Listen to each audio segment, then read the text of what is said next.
Después de conocer estas soluciones, vamos a continuar analizando qué retos comparten las ciudades en materia de limpieza urbana, recogida de residuos, eficiencia operativa, sostenibilidad y calidad del servicio, y qué diferencias aparecen cuando se comparan con países con marcos regulatorios, niveles de madurez y modelos de prestación distintos. Y lo hacemos ahora en formato de diálogo con Alejandro de la Joya, director general global de Servicios Urbanos de Urbaser.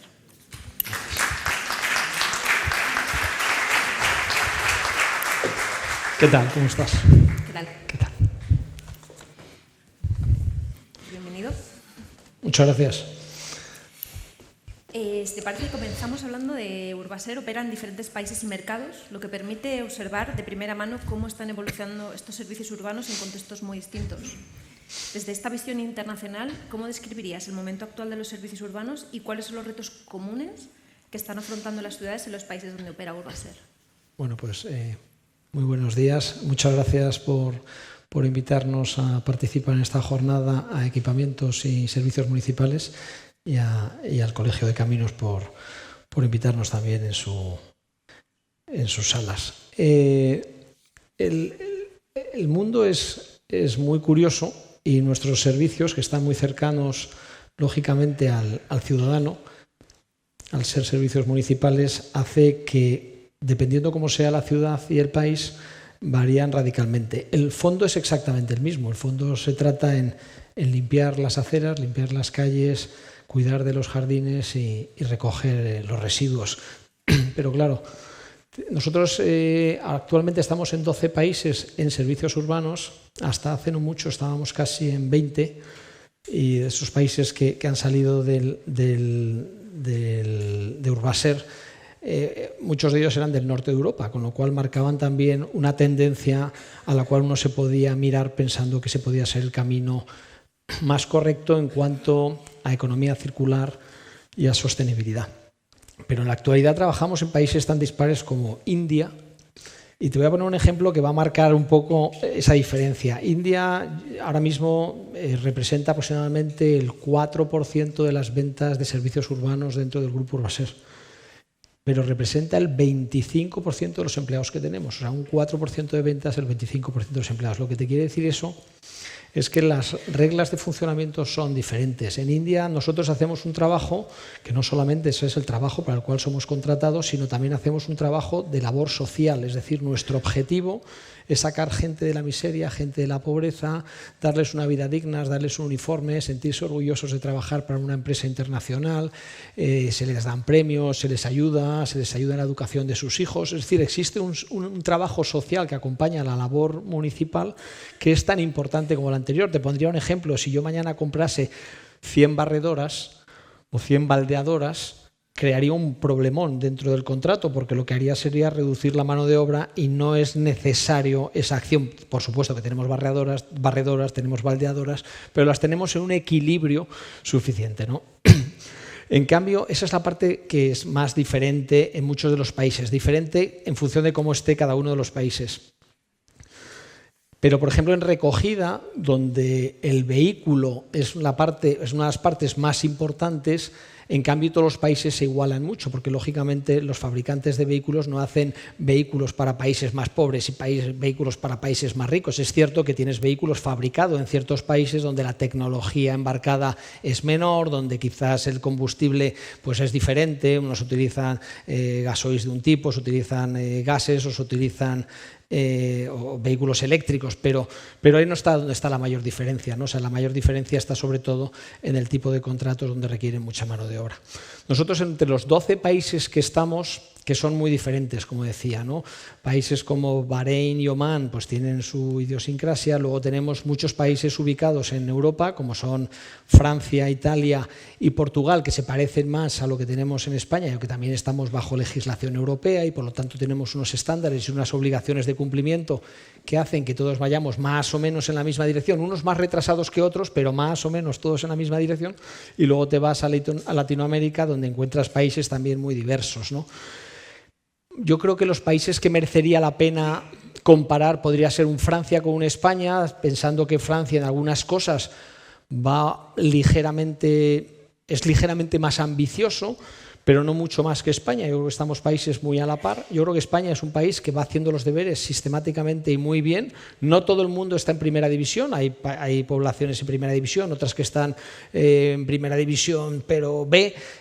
No hay que ofender a nadie, pero es cierto que la velocidad de las ciudades no es igual, ¿no? No es igual, y por dos razones obvias. Una, por la capacidad de recursos económicos que tienen unas ciudades, y por la sensibilidad y por el peso del turismo, por la imagen que dan en el exterior y demás, ¿no? Y luego hay otro país que merece la pena analizar, que es Chile, ¿no? Que es un país donde nuestra presencia es muy importante y donde hay cosas que se hacen de una manera muy diferente. Te doy 2 o 3 detalles para que veas.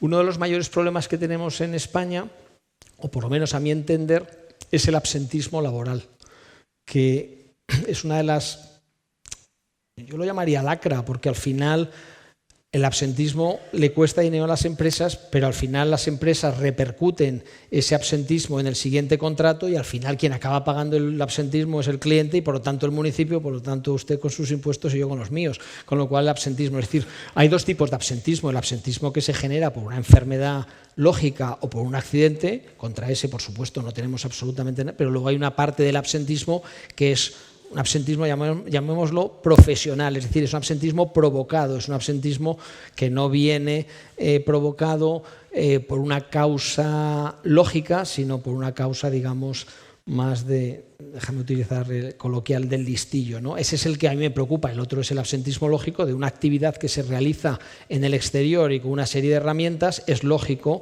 ojalá no hubieras, pero hay accidentes, hay enfermedades que tienen, y eso es, por lo tanto ese es el absentismo lógico. Pero verás que en función de los países el absentismo es muy diferente. España, Francia tiene un absentismo muy elevado, en cambio nosotros en India tenemos un absentismo bajísimo.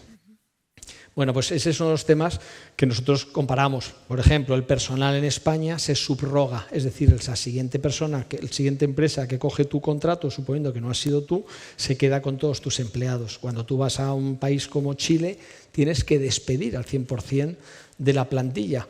Eso tiene ventajas e inconvenientes. La plantilla, lo bueno es que recupera parte del dinero que supuestamente podía perder en el caso de una jubilación, y con lo cual va monetizando ese dinero, ¿no? Y eso hace que sean diferentes los negocios. Por ejemplo, otra diferencia enorme de España.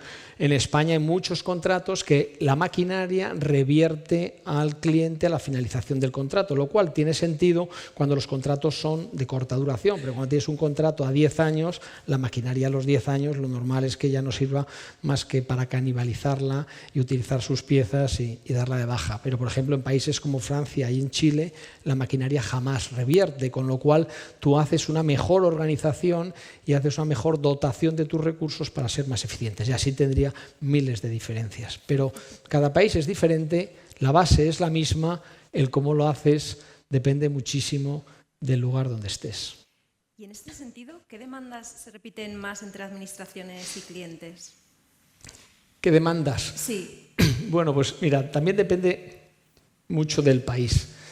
Si tú vas a un país, tengo una ciudad, se llama Durán, está en Ecuador, es una de las ciudades, diría, con un índice de peligrosidad, criminalidad más alta de todo Sudamérica.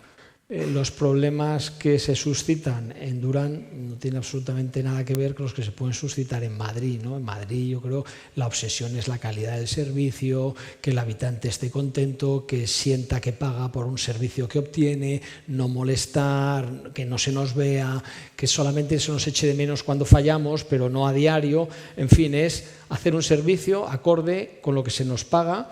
Y, por supuesto, en algunos casos, cuando fallamos, pues se nos sanciona o se nos aplican reducciones de la remuneración.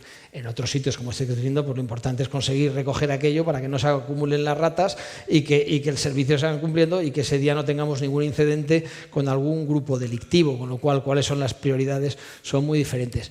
En el 95% de nuestros clientes el problema es siempre el mismo, es: tenga usted, por favor, esto adecuado y acorde a lo que le pagamos y a lo cual usted se comprometió el día que licitó y firmó el contrato, ¿no?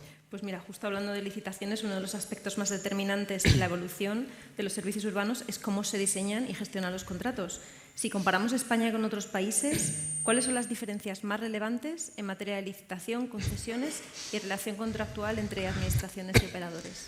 Déjame otra vez que coja Chile y Francia, que son dos ejemplos que yo diría que son aproximados, porque Francia y España están bastante parejos y, como decía, Chile todavía está en algunas cosas en un paso un poquito más para atrás. Perdón, antes no lo he dicho. Una de las cosas bonitas de trabajar en tantos países es que para la gente que quizás no llevamos 30 años en este sector, en un solo día puedes ver los 30 años, porque claro, tú vas a un contrato y te identificas con algo que ocurría en España hace 20 años y en otros en los cuales te identificas lo que ocurría en España dentro de 5 años. En el tema de licitación, las diferencias más grandes, por ejemplo, Chile tiene 20 millones de habitantes y tiene 350 municipios. 20 millones de habitantes, 350 municipios. España tiene 50 millones de habitantes y tiene más de 8.000 municipios.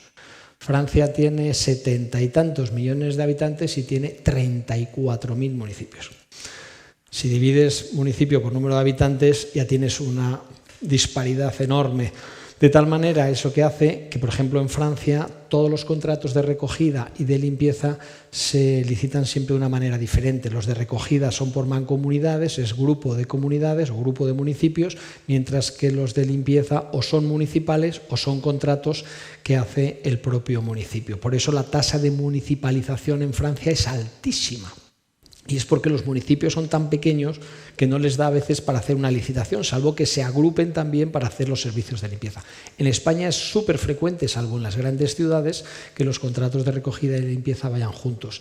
En Chile también la mayoría de los contratos, salvo en grandísimas ciudades donde se pueden permitir separarlos, es que vayan juntos. Eso es una diferencia que hace que los pliegos sean relativamente diferentes. Por ejemplo, en España es bastante frecuente que los municipios más pequeños utilicen ingenierías para la valoración de las ofertas. Eso es muy extraño en países como Francia o en Chile, donde realmente es el equipo municipal o de la mancomunidad quien se dedica a hacer este tipo de valoraciones. Pues es otra de las diferencias, que no es ni mejor ni peor, es diferente. Por ejemplo, la revisión de precios. En la mayoría de los contratos de Francia, bueno, diría que en todos, en Francia y en Chile, todos los contratos tienen revisión de precios desde el primer año, uno según IPC y otro según fórmulas polinómicas. En España es fórmulas polinómicas, el IPC está prohibido desde la ley de desindexación del año 2015, si no mal recuerdo. Pero todos revisan desde el año. En España también ya se revisa desde el año, desde un cambio de la ley del 2023. Pero, por ejemplo, los contratos de menos de 5 años en España, la mayoría no tienen revisión de precios, lo cual yo creo que es una transferencia de un riesgo que en el resto de los países, o en casi ninguno de mis países, se plantean. En España, por ejemplo, eso es típico. Según mi opinión, podría ser mejorable, ¿no? No sé, y vas encontrando pequeñas diferencias, pero digamos en los países que nos podemos comparar por el tipo de servicio y por la preocupación de nuestros clientes, las diferencias no son tan enormes. Y en el lado contrario, de lo que estáis viendo en otros mercados, ¿qué crees que se podría implementar en España para mejorar la eficiencia, la calidad y la sostenibilidad de los servicios urbanos?